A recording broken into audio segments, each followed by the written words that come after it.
የእግዚአብሔር ሰዎች ስራቸው ነው። መንፈስ ቅዱስ ያደረባቸው ሰዎች ስራቸው ይሄ ነው። እኛን የመንፈስ ቅዱስ ማድረግ ነው። እኛን የእግዚአብሔር ገንዘብ ማድረግ ነው። እኛን ለርስት ለመንግሥተ ሰማያት ማብቃት ነው። መንፈስ ቅዱስ ያላደረባቸው ሰዎች ግን ዕለት ተዕለት የሚያስቡት ስለኛ ጥፋት ነው። ዕለት ተዕለት የሚያስቡት ስለኛ ሞት ነው። ዕለት ተዕለት የሚያስቡት ስለኛ ክፋት ነው። እግዚአብሔር የለፋበትን ዋጋ ማክፋፋት አያስፈልግም። እግዚአብሔር ለኛ የደከመውን ጥረት ወገኖቼ አጽንተልን ይዘው ይገባናል። የመጀመሪያው የመንፈስ ቅዱስ ስጦታ እኛን ወደ ቀደመ ቦታችን መለሰን። የቀደመ ልብሳችን መልሶ አለበሰን። ዛሬ የምታዩት ዓለማችን ላይ ምድራችን ላይ እየሆነ ያለው ዝም ብሎ የመጣ ነገር አይደለም። ዓይናችን ክፉ ነገር እያየ፣ ጆሮአችን ክፉ ነገር እየሰማ እጅግ መፈጠራችንን እስኪያስጠላን ድረስ የመኖር ትርጉም ግራ እስኪገባን ድረስ ለምን ይሆን ይሄ? ለምን ሆነ? እንዴት ነው ሰው እዚህ አይነት መከራ ውስጥ ገብቶ እዚህ አይነት ስቃይ ውስጥ ገብቶ የሚንገላታው? ለምንድን ነው ያን እንደሆነ? መንፈስ ቅዱስ ሲለይ ነው። መንፈስ ቅዱስ የተለየው ሰው ባዶ ነው፣ ረዳት የለው። የአጋንንት መጫወቻ ነው የሚሆነው። የጠላት መዘባበቻ ነው የሚሆነው። እግዚአብሔር አምላኩ የሆነ ሕዝብ መባል ያለባቸው ኢትዮጵያውያን እኛ ነን። አንተ ሕዝብ ነህ። እግዚአብሔር አምላክ የሆነ ለአምላክ ለእግዚአብሔር የምትታመን ለአምላክ ለእግዚአብሔር የምትገዛ ተስፋ አትቁረጥ። ሁሉም ነገር ያልፋል። ሁሉም ነገር ከጊዜው ጋር አብሮ ተጠቅልሎ ያልፋል። የሚያልፈው ጊዜ ግን እንዳያጠፋ ተጠንቀቅ። የሚጠፋው ጊዜ ግን አንተን ይዞ እንዳይሄድ ወላፈኑ አንተን ይዞ እንዳይሄድ ጹም፣ ጸልይ፣ ስገድ፣ ወደ አምላክ ወደ እግዚአብሔር ተመለስ። አትዘሙት፣ ኩባ አትቀበል፣ ጽንስ አታስወርድ፣ ክፉ አትሁን፣ ወገንህን ውደድ፣ በፍቅር ኑር፣ አትለያይ። ለወደቀው ዘን፣ ለጠፋው አልቅስለት። እግዚአብሔር በጥቂቷ ምሕረቱ ሁላችንን ይማረን። በጥቂቷ ምሕረቱ አገራችንን ይጎብኝልን። በጥቂቷ ምሕረቱ ወገናችንን ውሎ እንዲገባ ያድርግልን። የመንፈስ ቅዱስ ስጦታ ብለን ነው የተነሳ ነው። የመንፈስ ቅዱስ ስጦታዎች ሰፊ ናቸው። ለዚህ ሰዓትና ለዚህ ዕለትም የሚመጡንም አይደለም። በዚህ ሰዓትና በዚህ ወቅትም ደግሞ የመንፈስ ቅዱስን ተአምራት የመንፈስ ቅዱስን ልዩ ሥራዎች ገልጠን ስለማንዘልቀው ሕሊናችን በፈቀደ መጻሕፍት ወስነው በሰጡን በቅድስት ቤተ ክርስቲያናችን ጉያ በሚገኙ መጻሕፍት ለተዘክሮ ያህል ለማውሳት በረከትን ለማግኘት ያህል ጥቂት ነገር እንመለከታለን። መጀመሪያ የምንመለከተው መንፈስ ቅዱስ ማን ነው የሚለውን ነው የምናየው። ዓለም ማን ነው የሚለው፣ ምድራውያን መንፈስ ቅዱስን ማን ነው የሚሉት? ከዚህ ከዓለማውያንና ከምድራውያን ከሥጋውያን የእኛ መንፈስ ቅዱስ እንዴት ያለ መንፈስ ቅዱስ ነው? ይህን መጀመሪያ እንመለከታለን ማለት ነው። ከዚያ በኋላ መንፈስ ቅዱስ ማን ነው የሚለውን ካለ በኋላ ሥራው ምንድን ነው? ተግባሩ ምንድን ነው? መገለጫው ምንድን ነው? የሚሉትን አይተን ወደ ዋናው ሐሳባችን እንገባለን ማለት ነው። የመንፈስ ቅዱስ ስጦታዎች እነማን ናቸው? እኛስ ምን እናድርግ ብለን ትምህርታችንን በዚህ ዙሪያ እንጠቀልለዋለን ማለት ነው። አምላካችን እግዚአብሔር ለሁላችንም አስተዋይ አእምሮ ብሩህ ልቦና ሰጥቶ የምንሰማበትን እዝነ ልቦና እንዲከፍትልን ቅዱስ ፈቃዱ ይሆንልን። ስለ መንፈስ ቅዱስ ማን ነው ብለን ስንነሳ መልሱ ብዙም የሚያጨቃጭቅ ብዙም የሚያጠራጥር አይደለም። ከሦስቱም አካላት አንዱ አካል እግዚአብሔር ነው መልሱ። መንፈስ ቅዱስ ማን ነው ብለን ስንጠየቅ ከሦስቱም አካላት አንዱ አካል ነው። አንዱ አካል አካላዊ እግዚአብሔር አብ ነው። አንዱ አካል አካላዊ ቃል እግዚአብሔር ወልድ ነው። አንዱ አካል አካላዊ እግዚአብሔር መንፈስ ቅዱስ ነው ብለን እንመልሳለን ማለት ነው። የተለያዩ የቅዱሳት መጻሕፍት በስፋት ይህንን ነው የሚናገሩን። ለአብነት ያህል እንኳ የማቴዎስ ወንጌል ምዕራፍ 28 ቁጥር 20 ላይ ጀመራችሁ መጽሐፍ ቅዱስን ስትመለከቱ የመንፈስ ቅዱስን ማንነት እዚያ ቦታ ላይ ተጠቅሶ ትመለከታላችሁ። ንጹሐን አበው አባቶቻችን ሐዋርያትን አምላካችን እግዚአብሔር ወደ ዓለም ሲልካቸው እዚሁ የተላኩበት ዓለም ላይ የጠፉትን ፈልገው እንዲያገኙ ስለሆነ የራቁትን በቃሉ ትምህርት ለማቅረብ ስለሆነ የወደቁትን እንዲነሱ ስለነበረ ስልጣን ሰጥቷቸው ነበረ። ሂዱና አሕዛብን በአብ በወልድ በመንፈስ ቅዱስ ስም እያጠመቃችኋል። ተመልከቱት፣ ራሱ ነው የተናገረው። ከሦስቱ አካላት አንዱ አካላዊ ቃል እግዚአብሔር ወልድ ስላሉት እኩልነት ስላሉት ክብር ሲገልጥ ራሱ ሂዱና አሕዛብን በአብና በወልድ ብቻ አላለም። በወልድና በአብ ብቻም አላለም። ሁሉም እኩል ስለሆኑ በአብ በወልድ በመንፈስ ቅዱስ ስም እያጠመቃችሁ ደቀ መዛሙርት አድርጓቸው ነው ያላቸው ማለት ነው።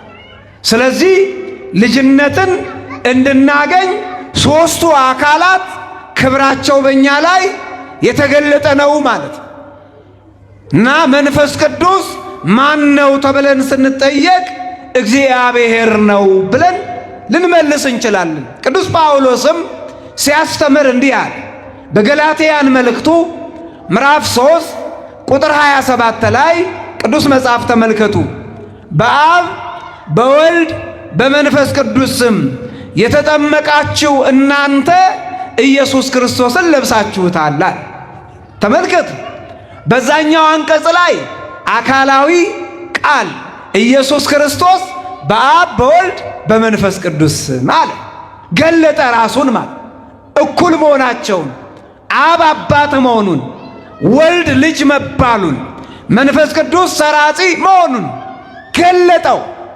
የተካከሉ ናቸው፣ አንድ ናቸው። በመለኮት በባህሪ በአገዛዝ በስልጣን አንድ ናቸው።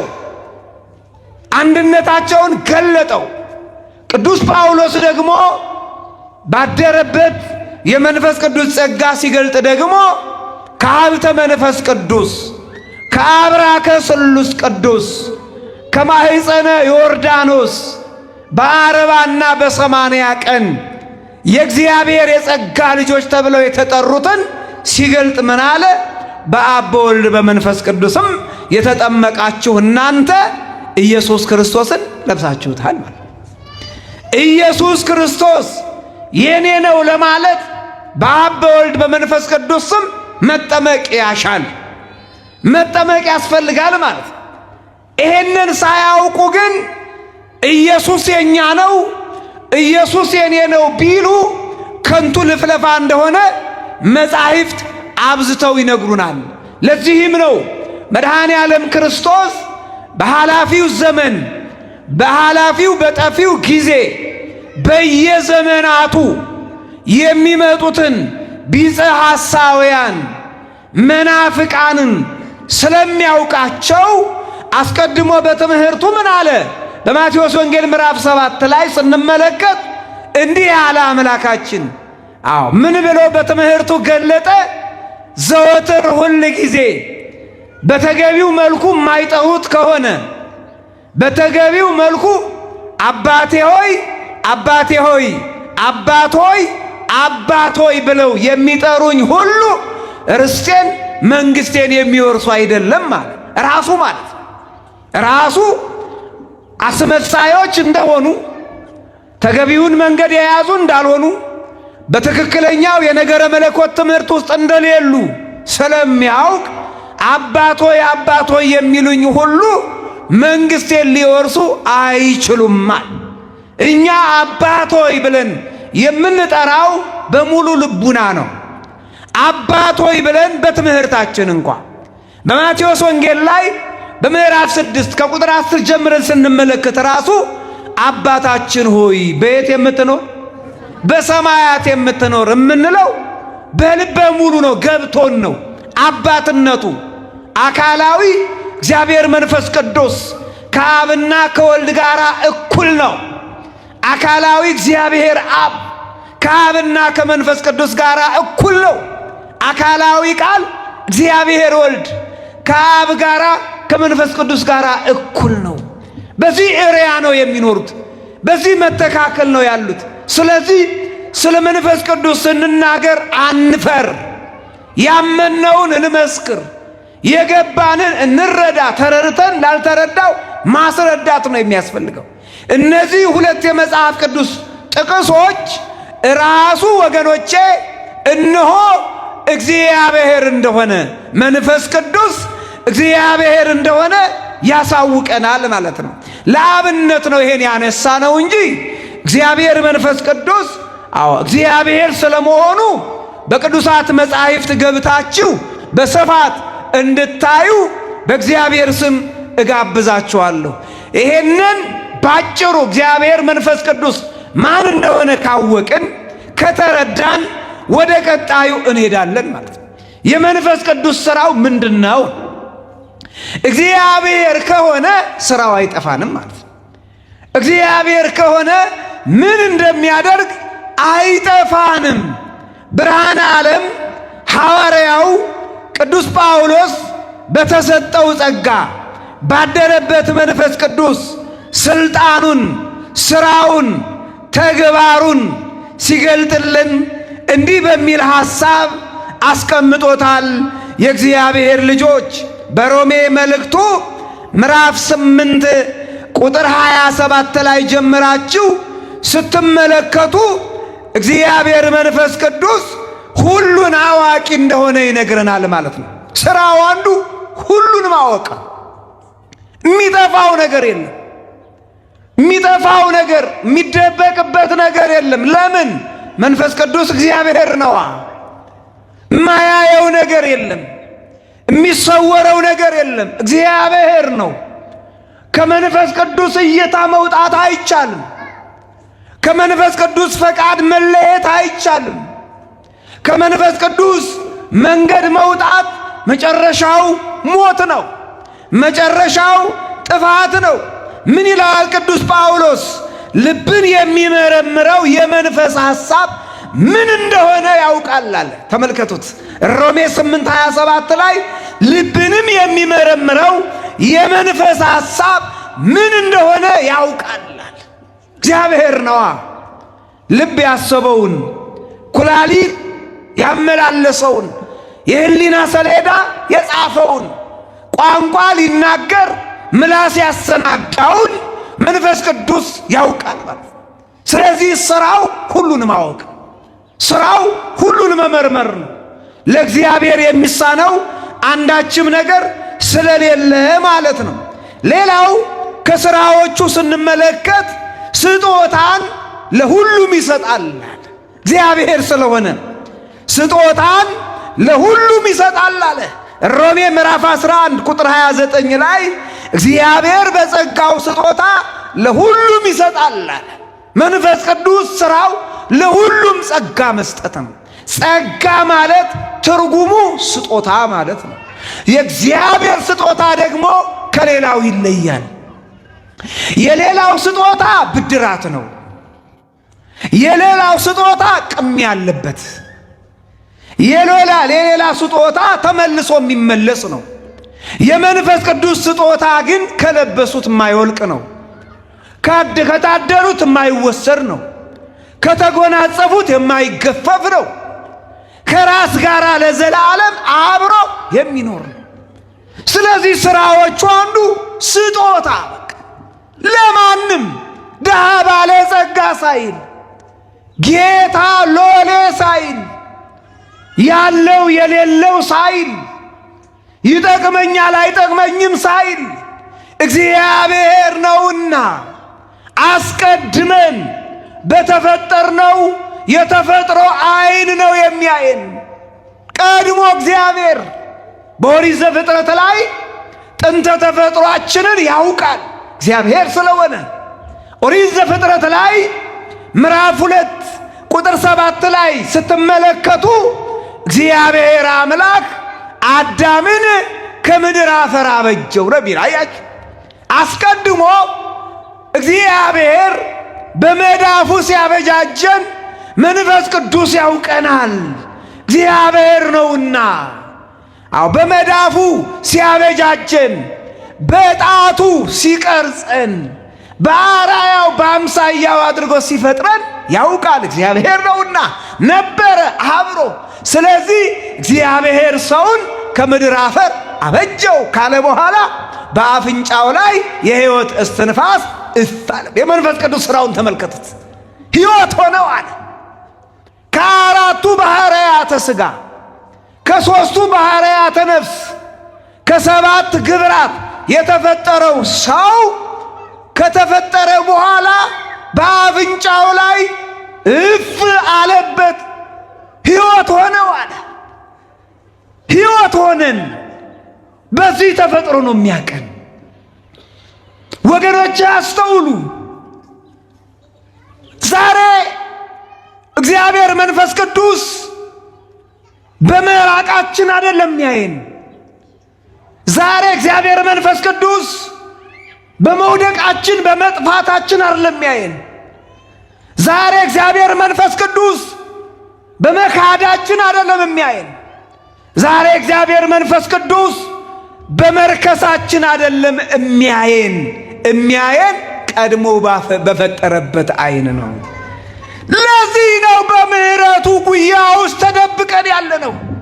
ኃጢአት እየሰራን በደል እየፈጸም የማይገባንን ያልተመረጥንበትን ያልታደልነውን ሕይወት ይዘን ከእግዚአብሔር የምሕረቱ መጋረጃ ግን አልወጣንም።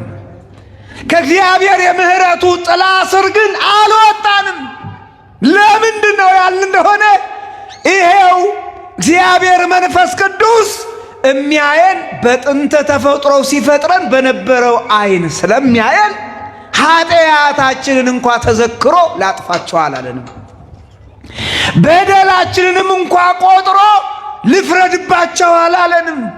ለዚህ ነው ልበ አምላክ ቅዱስ ዳዊት በዳዊት መዝሙር ላይ መዝሙር 102 ቁጥር 8 ስትመለከቱ እግዚአብሔር እንደ ኃጢአታችን አልፈረደብንም፣ እንደ መተላለፋችን አልቆጠረንም፣ ይቅር ባይ መሐሪ አምላክ ነው አለ። ተመልከቱት። የእግዚአብሔርን ምሕረት የእግዚአብሔርን ይቅርታ ሊናገር የሚችለው ዝም ብሎ አይደለም። የእግዚአብሔርን ምሕረት ቀምሶ ያጣጣመ ነው። የእግዚአብሔርን መንፈስ ቅዱስ ቀምሶ ይቅርታውን ቀምሶ ያጣጣመ ነው።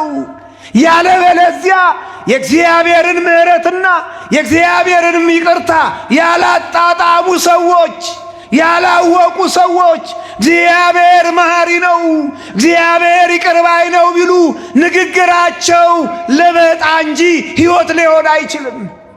ቅዱስ ዳዊት ግን ቀምሶ አጣጥሞታል። ለዚህ እኮ ነው በዳዊት መዝሙር ላይ በመዝሙር 33 በቁጥር 7 ላይ ሲናገር ምን አለ?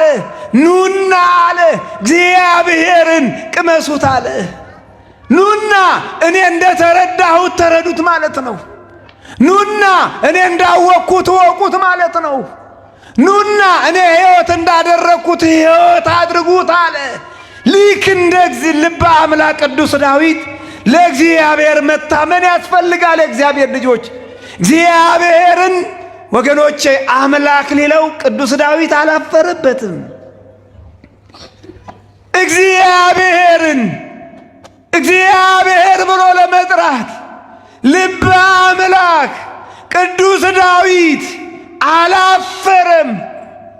ለምን? አምኗላ፣ ተማምኗላ፣ አውቆታል፣ ተረድቶታል። ዛሬ ግን እኛን የገረመን ነገረ መለኮትን ተምረናል የሚሉ ሰዎች፣ ወንጌልን እንሰብካለን የሚሉ ሰዎች፣ ኢየሱስን ተቀበሉ እያሉ የሚናገሩ ሰዎች ወገኖቼ ስለ ኢየሱስ ክርስቶስ የባሕርይ አምላክ ነው ለማለት ግን አፋቸው ተፋፈረ፣ ልቦናቸው አፈረ። በንግግር የባሕርይ አምላክነቱን ለመናገር እስከ ማፈር ድረስ ይደርሳሉ። ይሄ የሚያሳየው በትክክለኛው የሕይወት መንገድ አለመሄዳቸውን ነው። መሐሪ ነው፣ ይቅር ባይ ነው፣ ቸር ነው ብለን የምንማጸነው አካላዊ እግዚአብሔር መንፈስ ቅዱስ ከጥፋት ይጠብቀን። ወገኖቼ የሁላችንም የማስተዋል ዓይን እንዲያበራልን ቅዱስ ፈቃዱ ይሁንልን። ስለዚህ ስራው እንደገለጥነው እንዳየነው መስጠት ነው። በቃ ጸጋን መስጠት፣ ጸጋን ማደል ነው ስራው። ማንንም ደግሞ አይጠየፍ፣ ማንንም ደግሞ አይተውም። የእግዚአብሔር ልጆች ስራው ይሄና የመሳሰሉት ነገሮች ናቸው። ለአብነት ነው የምናነሳው እንጂ ትምህርቱ ጠሊቅ ነው። በሮሜ መልእክት ምዕራፍ 1 ቁጥር 11 ላይ እግዚአብሔር መንፈስ ቅዱስ ስጦታ እንደሆነ ሥራው ሲገልጥ እንዲህ አለ። ትጸኑ ዘንድ መንፈሳዊ ስጦታ እንዳካፍላችሁ ያለ እነሆ ላያችሁ እኔ እናፍቃለሁ አለ። ይሄን የተናገረው ቅዱስ ጳውሎስ ነው። ቅዱስ ጳውሎስ ደግሞ የተሞላው በመንፈስ ቅዱስ ነው። የሚያናገረው ደግሞ እግዚአብሔር መንፈስ ቅዱስ ነው። ስለዚህ እናንተ መንፈሳዊ ስጦታ እንዳካፈላቸው አዳያችሁ። የአበው ሥራ ይሄ ነው። የቅዱሳን ሥራ ይሄ ነው። የእግዚአብሔር ሰዎች ሥራቸው ይሄ ነው። መንፈስ ቅዱስ ያደረባቸው ሰዎች ሥራቸው ይሄ ነው። እኛን የመንፈስ ቅዱስ ማድረግ ነው። እኛን የእግዚአብሔር ገንዘብ ማድረግ ነው።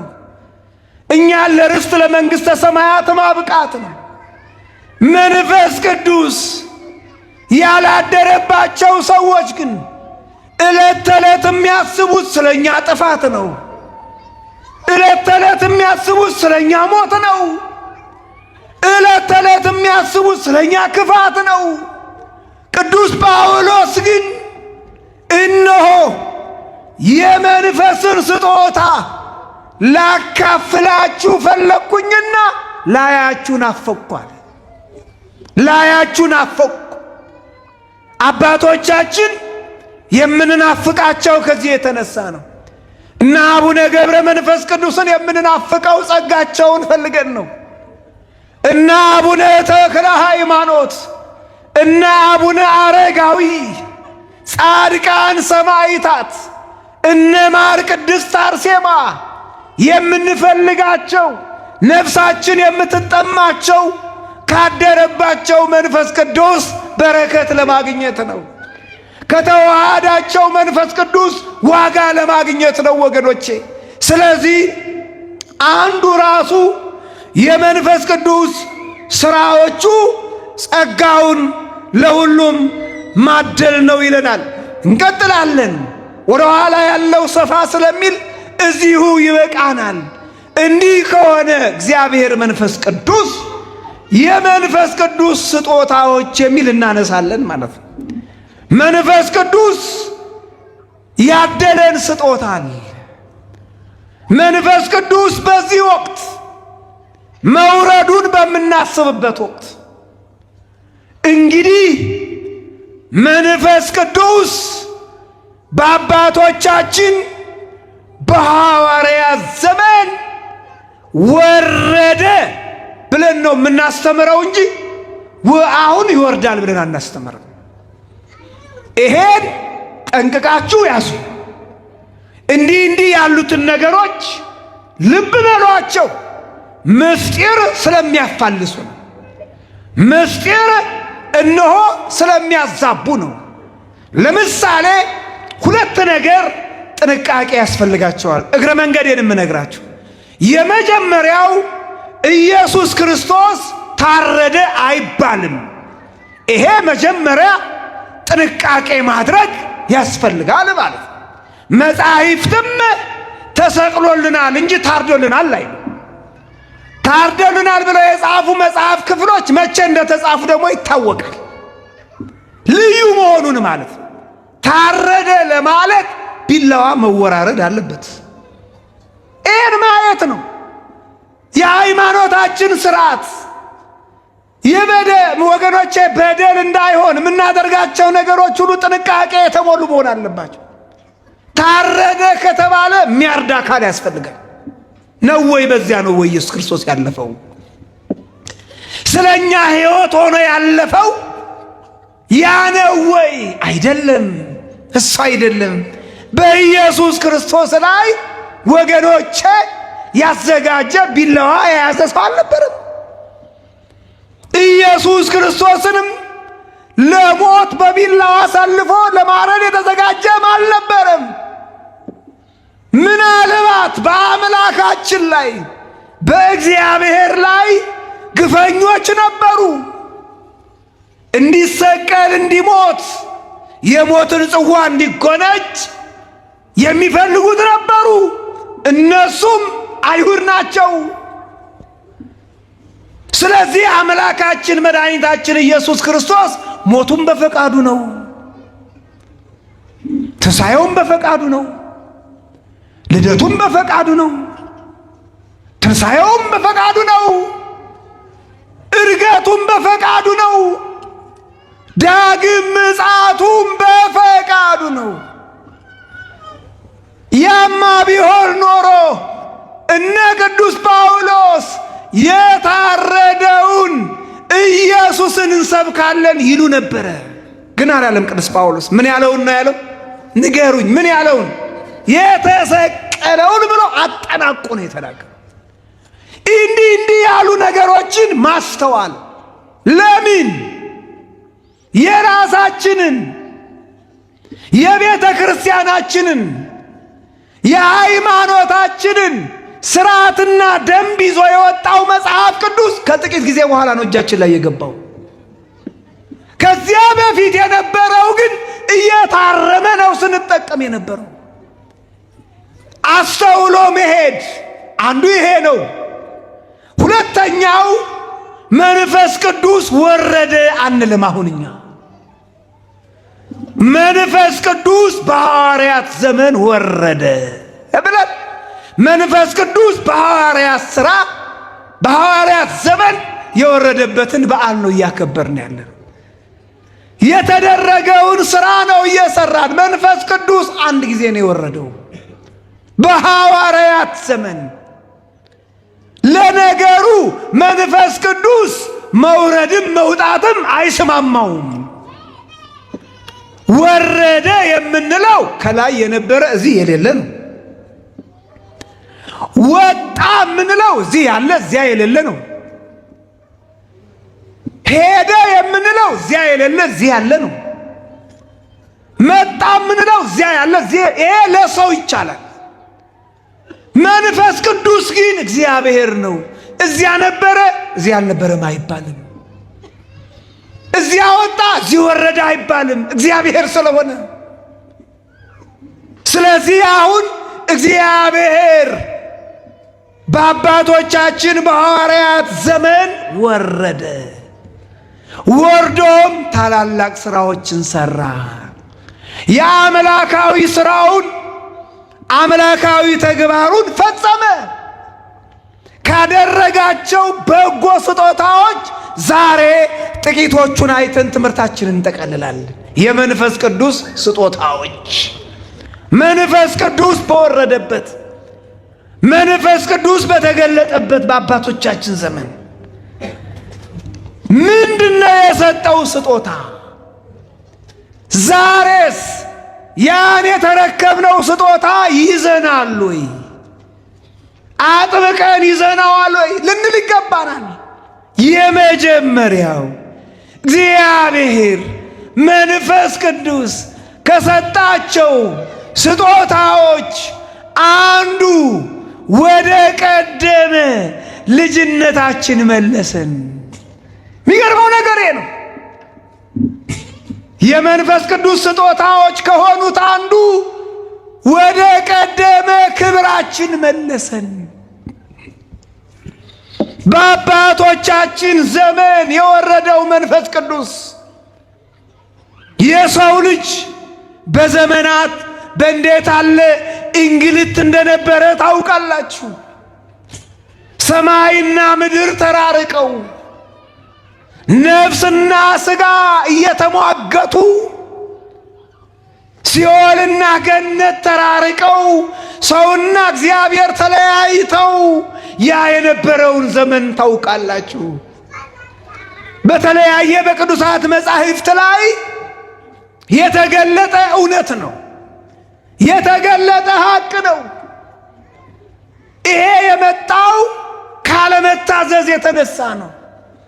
በኦሪት ዘፍጥረት ላይ በምዕራፍ 3 ከቁጥር 10 ጀምረን መጽሐፍ ቅዱስን ስንመለከት አስቀድሞ እግዚአብሔር ምስጢር ከፍሎት ነበረ ለአባታችን አዳም።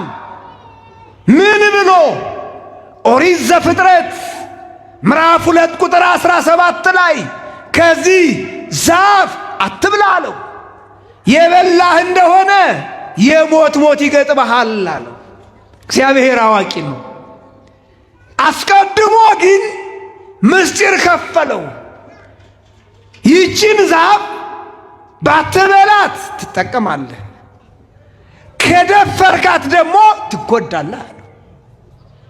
የጠላትን ሐሳብ ሰማ። ምድሪቱ በጠላት ሐሳብ ሞልታለች አለ መጽሐፍ። ምድሪቱ በክፋት ሐሳብ ሞልታለች አለ። አንደኛ ዮሐንስ መልእክት ምዕራፍ 2 ቁጥር 5 ላይ ምድሪቱ በክፎች ሞላች አለ። ግን ቀዳማዊ አባታችን አዳም የጠላትን ድምፅ ሰምቶ ቅጠሏን ዕፀ በለሷን ቀጠፈና በላ። እርቃኑን ቀረ፣ ጸጋ ተገፈፈ፣ ክብራችን ከኛ ተለየ። ለ5500 ዘመን በእርቃን ነበር የምንኖረው። ብቻችንን ነበር የምንወዛወዘው። በሞተ ሥጋ ወደ መቃብር፣ በሞተ ነፍስ ወደ ሲኦል ነበር የምንወረወረው። በጠላት ግዛት ውስጥ ነበር፣ በዲያብሎስ መዳፍ ውስጥ ነበር። የምናሳዝን ምስኪኖች። ከዚህ ከጠላት እጅ ነፃ የሚያወጣን፣ ከዚህ ከጠላት እጅ የሚገላግለንን እንጠማ የነበር እነ ቅዱስ ዳዊት እባክህን ብርሃንህን ላክልን እንጂ ከጨለማ የሚያወጣንን ከሞት የሚለየንን ይሄን የሞት ቀንበር የሚያነሳልንን እላክልን እንጂ እያሉ ብዙ ጥረት ነበረ። ያ ዘመን ቢተረክ ቢወሳ ቢነገር ወገኖቼ ታሪኩ አያልቅም። ስለዚህ እርቃናችንን መቅረታችንን አየና መንፈስ ቅዱስ እንደገና የወለቀውን ልብሳችንን ሊያለብሰን ወረደ። የመጀመሪያው ስጦታ ይሄ ነው። የመጀመሪያው እኛን የሰጠን ስጦታ ያደረገልን ታላቅ ውለታ ቢኖር ወደ ቀደመ ተፈጥሯችን መለሰን።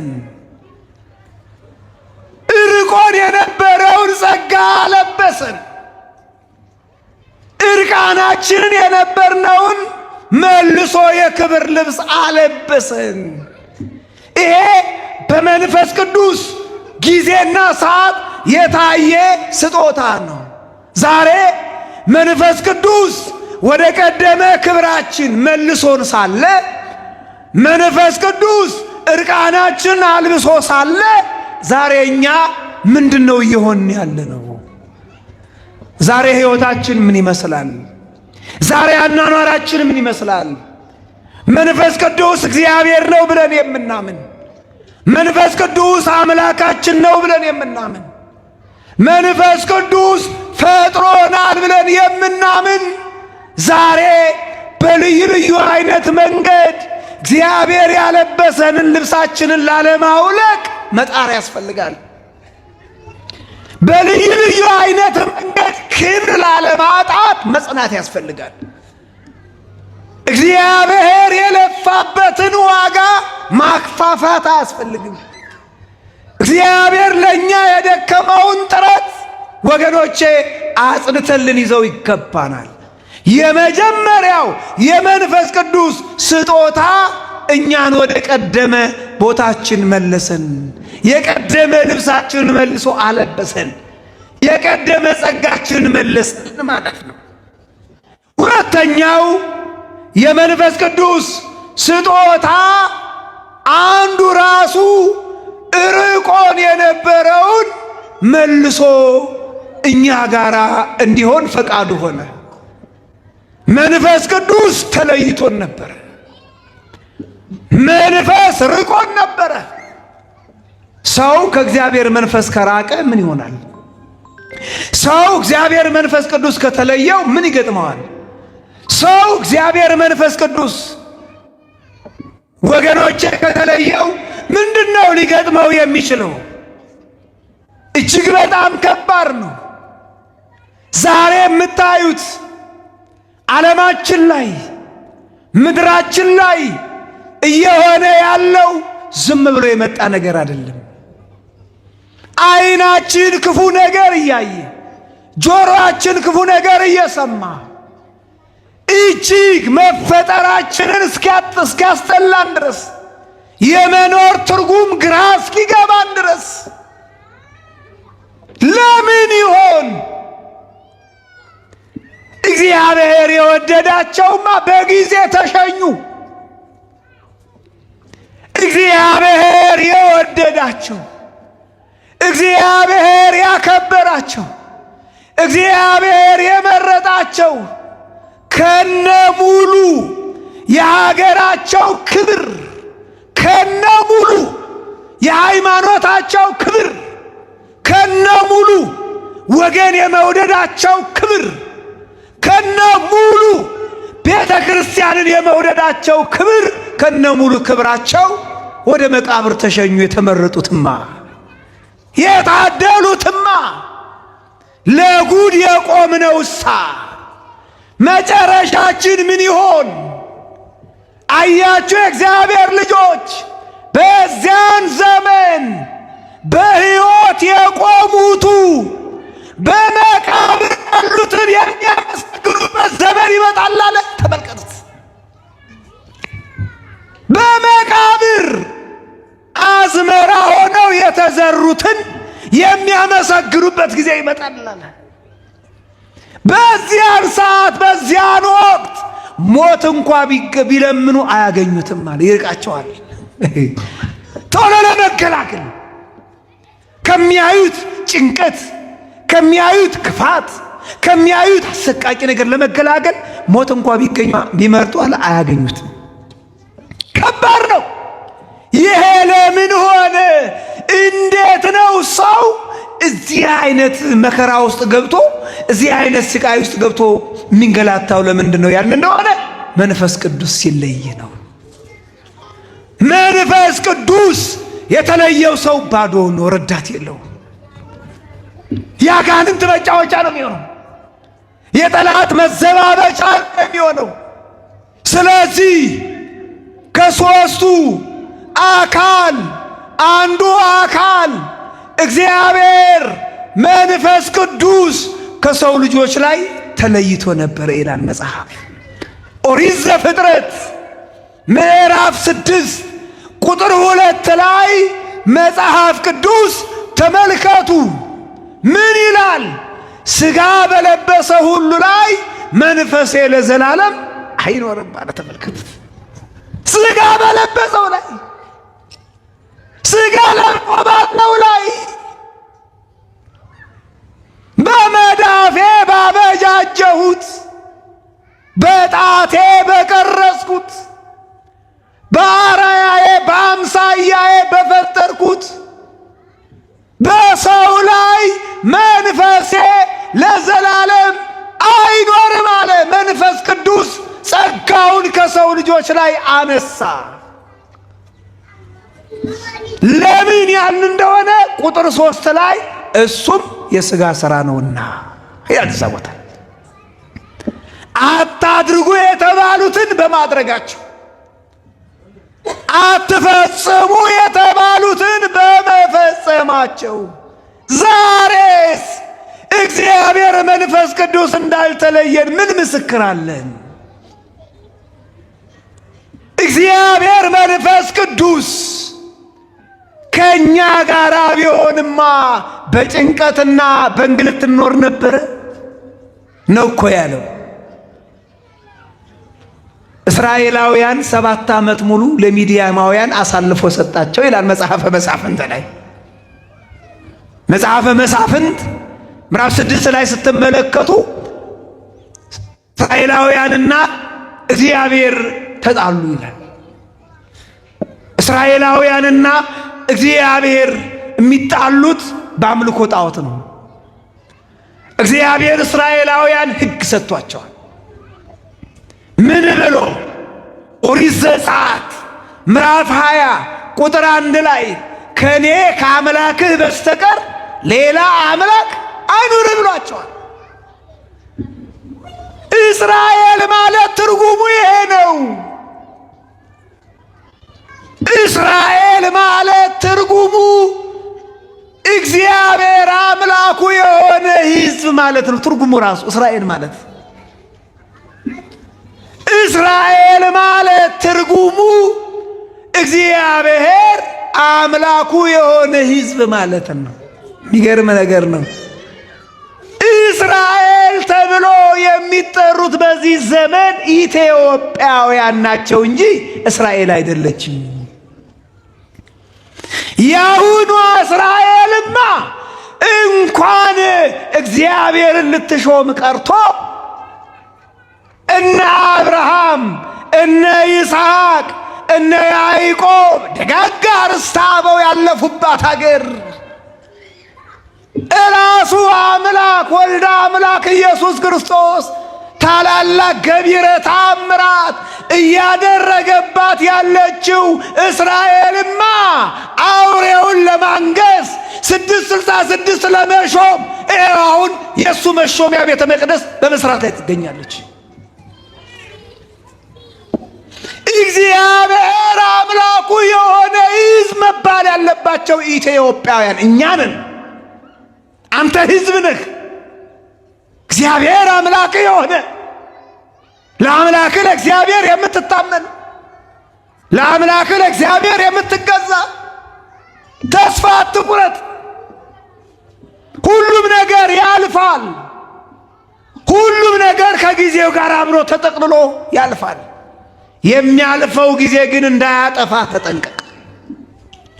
የሚጠፋው ጊዜ ግን አንተን ይዞ እንዳይሄድ ወላፈኑ አንተን ይዞ እንዳይሄድ ጹም፣ ጸልይ፣ ስገድ፣ ወደ አምላክ ወደ እግዚአብሔር ተመለስ። አትዘሙት፣ ኩባ አትቀበል፣ ጽንስ አታስወርድ፣ ክፉ አትሁን፣ ወገንህን ውደድ፣ በፍቅር ኑር፣ አትለያይ። ለወደቀው ዘን ለጠፋው አልቅስለት። እግዚአብሔር ሕግ ሰጥቷቸው ሳለ እሱን ትተው ጣዖት አመለኩ። እሱን ትተው ጣዖት ሲያመልኩ እግዚአብሔር ለሚዲያማውያን 7 ዓመት ሙሉ በቀኝ ግዛት አሳልፎ ሰጣቸው። 7 ዓመት ሙሉ እስራኤላውያን እዚያ ውስጥ ውጭ ነፍስ ግቢ ነፍስ ሲጨነቁ ከመካከላቸው ጌዴዎን የተባለ ታማኝ ሰው ነበረና ስለ ወገኖቹ፣ ስለ እስራኤላውያን ጭንቀት፣ ስለ ወገኖቹ፣ ስለ እስራኤላውያን ረሃብ፣ ስለ ወገኖቹ፣ ስለ እስራኤላውያን በጠላት ግዛት ውስጥ ስላሉት በጠላት እጅ ከወደቅክ በኋላ እንደ ልብ መሆን የለህም። ኧረ ተው ግድ የለም። አሁን መጮህ፣ አሁን መጸለይ፣ አሁን መስገድ፣ አሁን መቁረብ፣ አሁን ንስሐ መግባት ነው የሚያስፈልግ። ጠላት በተባለው ሞት መንጋጋ ውስጥ ከገባን በኋላ ወደ መቃብር ነው። ወደ ልባችሁ ተመለሱ እንጂ፣ ወደ አእምሯችሁ ተመለሱ እንጂ። ምንድነው እየሰራሁ በሉ እንጂ፣ ምንድነው የከበበኝ በሉ እንጂ። ምንድነው ወንድሜን እንድጠላ ያደረገኝ?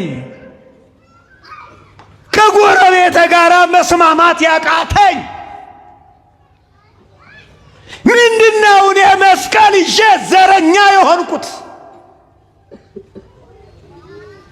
ምንድነው? እኔ ጓደኛዬን መውደድ ያቃተኝ ምን ነክቶኝ ነው በሉ እንጂ። ምን ሆኜ ነው በሉ። ዓለሙን የሚገዛ እግዚአብሔር ነው። ምድሩን የሚያስተዳድር እግዚአብሔር ነው። ሁላችንን የሚያኖረን እግዚአብሔር ነው። ያለ እግዚአብሔር ፈቃድ የሚሆን ነገር ስለሌለ እኔ የፈለጉትን ሐሳብ ላንሳ። በዚያ በጭንቁ ዘመን ወገኖቹ ረሃብ እየተጎዱ እያየ ካመረቱት ሰፊው ምርት ለነሱ የምትሰጣቸው ጥብኛ ናት፣ ከጉሮሮ አትወርድም። የወገኖቹን ስቃይ እያየ በአንዲት ውድማ ላይ ገባና ገብስ እየወቃ እያለ ስለ ወገኖቹ ያቆዝማል። እንዲህ ልክ ሐዘን እንደገባት እናት ለልጆቿ እንዳይረባቸው የምታስብ ወይም ልጆቿ በረሃብ የተጎዱ እናት ለልጆቿ ትንሽ ጥብኛ ነገር ልታዘጋጅ እንዲህ ያዘጋጀች ስለ ልጆቿ ረሃብ ስትቆዝም እንደምትቆዝመው ሁሉ ይህ ደግሞ የወገኖቹ በረሃብ የሞቱትን በጭንቅ አገዛዝ ያሉትን እያሰበ ማሳውን ሲወቃ በጭንቀት ውስጥ እያለ መልአከ እግዚአብሔር ተገለጠለታል። አንተ ጽኑ ኃያል ጌዴዎን አለው። ደነገጠ። እንዴት በጠላቶቼ በሚዲያማውያን እጅ ላይ ወድቄ እንዴት ኃያል ይለኛል አለ። እንዴት ዓለም በየጊዜው በየሰዓቱ የሚያፈበርከውን ኃጢአት እየሰራ እንዴት ኦርቶዶክሳዊ ተዋህዶ ነኝ ትላለህ? ምን ወኔ ያለህ? ምን ወኔ ያለን? ቤተ ክርስቲያን የማትፈቅደውን በሃይማኖታችን መጽሐፍ ያልተጻፈውን ዓለም ከእግዚአብሔር ጉያ እኛን ለመነጠል ከመንፈሳዊው ጉያ እኛን አውጥታ በዓለምና በዓለማዊ መንገድ እንድንሄድ በቅብብሎሽ እያቆላመጠችን ያለው ብዙ ነገር ነው። ብዙ ነገር ነው። እንዴት የአባቶችን ኃያልነት የደጋግ አባቶችን ኃያልነት እኔ በታሪክ ነበር የምሰማው አለ ጌዴዎን። እንዴት አሁን በጠላት ግዛት ውስጥ ወድቄ አንተ እንዴት ኃያል ትለኛለህ አለው። ነው እኮ እውነቱን እኮ። እንዴት መውጫ አጥቼ እንዴት ተቸግሬ በረሃብ እየተሰቃየ ወገኖቼም እንዲህ እያሉ እንዴት ጽኑ ኃያል ትለኛለህ? አይዞ አለው። አይዞ እግዚአብሔር በአንተ በኩል ታምር ይሰራል። እግዚአብሔር በአንተ ባነስከው በትንሹ አንተ ሰው ቁጥር ውስጥ አልገባም ባልከው በአንተ በኩል ታምር ያደርጋል አለው። ወገኖቼ እናስተውል።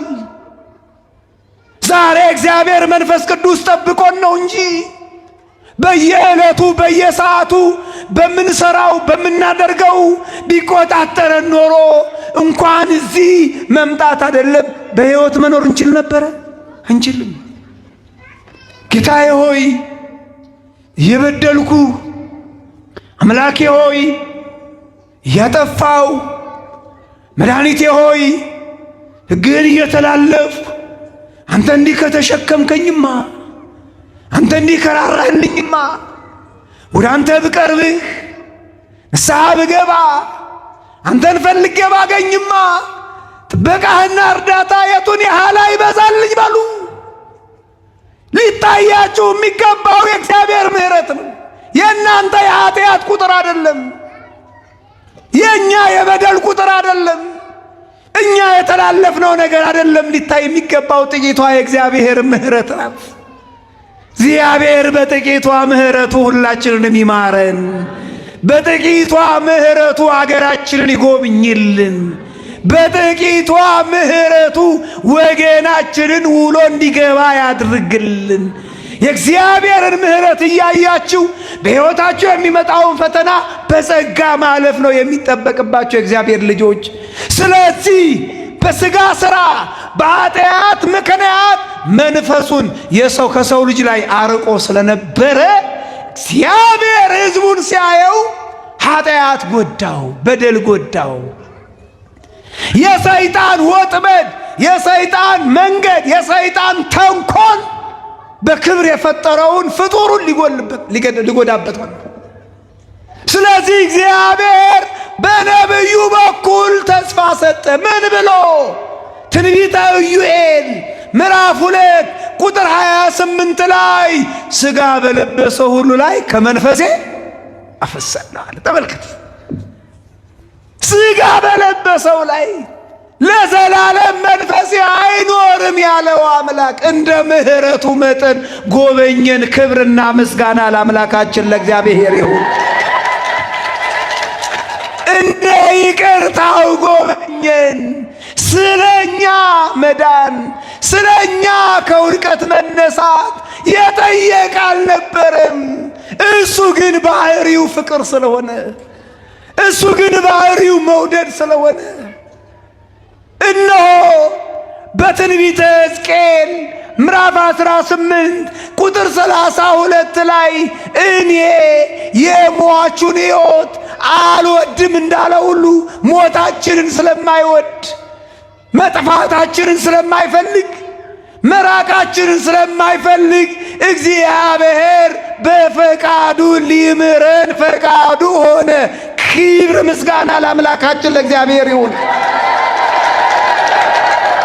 እንዲህ እግዚአብሔር እንዲህ አምላካችንን እራርቶ የእኛን የበደል ሰንሰለት ሲቆርጥ ምነው አንተ የጓደኛህን ቂም በቀል መተው አቃተህ? ምነው የጎረቤትን በቀል መተው አቃተህ? ምነው ክፋት፣ ተንኮል፣ ምቀኝነት እንደ ጌጥ አንጠልጥለህ ትዞራለህ? የእግዚአብሔር ልጆች የመንፈስ ቅዱስ ስጦታዎች ከሆኑ አንዱ ይሄንን ያየነው እርቆን የነበረ መንፈስ ቅዱስ መልሶ ለበስነው፣ አለበስን። ተለይቶን የነበረ መንፈስ ቅዱስ ወገኖቼ እንደገና ልጆቼ ብሎ በ40 ቀን የለበስነውን ኃጢአት ያዳፈነውን እሱ ገላልጦ ሰው አደረገን። ክብርና ምስጋና ለአምላካችን ለእግዚአብሔር ይሁን።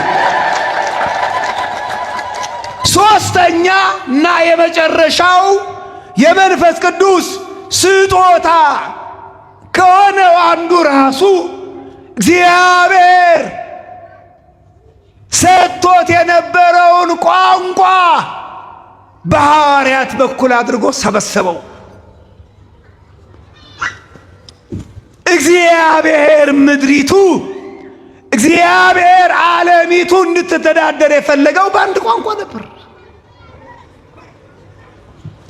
እግዚአብሔር እና ሰው፣ ሰውና እግዚአብሔር ሰውን የፈጠረው ክብሩ እንዲወርስ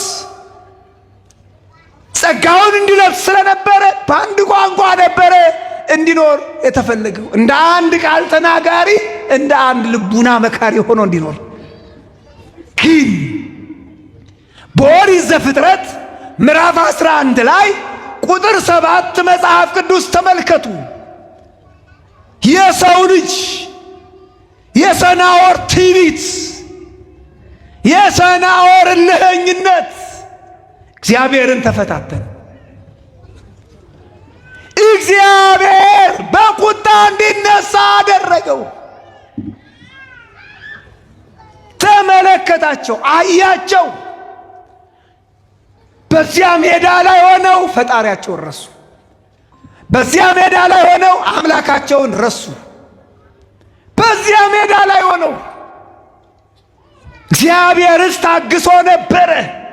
ነገር ግን ኃጢአት እየበዛ፣ ትዕቢት እየበዛ፣ ክፋት እየበዛ ሄደና ከመጠን በላይ ሲያልፍ እግዚአብሔር ከሰማያት ሰማያት ወርዶ ቋንቋቸውን ደበላለቀ።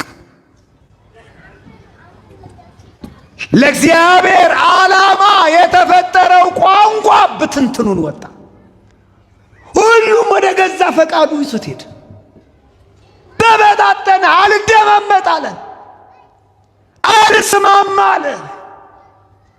ይሄ በኃጢአት ምክንያት የፈራረሰውን መልሶ መጠገን ስላለበት፣